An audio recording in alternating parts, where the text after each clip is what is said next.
Hi guys! For today's video nga po ay samahan nyo kami mag-walking dito sa aming pinagjajagingan. Wow! Tamang lakad-lakad nga lang kami guys habang nagpapababa ng aming mga fats. Yes! Madami nga din pong tao pero yung iba po ay nagsiuwian na, nakasalubong na namin dahil medyo umaga na nga po nito. Tamang-tama nga tong lugar na to sa aking anak dahil magsasawa talaga siya sa paikot-ikot.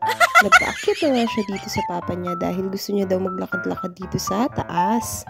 Bukod nga sa mga nagjo-jogging at nagwo-walking dito, meron ding mga naglalaro at nagpapalipad ng kanilang mga saranggola at yung kanilang drone. Wow! Ayun nga at iniwan na ako ng aking mag-ama at nakahanap nga sila ng saranggola doon sa may gilid. Tuwang-tuwa nga yung anak ko nung pagkakita niya doon sa saranggola dahil lumilipad talaga at wala pa siyang sira. Ayan nga po at may mapaglalaroan na naman ang aking anak sa bahay. Ayan lang po, hanggang dito na lang po kami. Thank you for watching. Follow for more. God bless!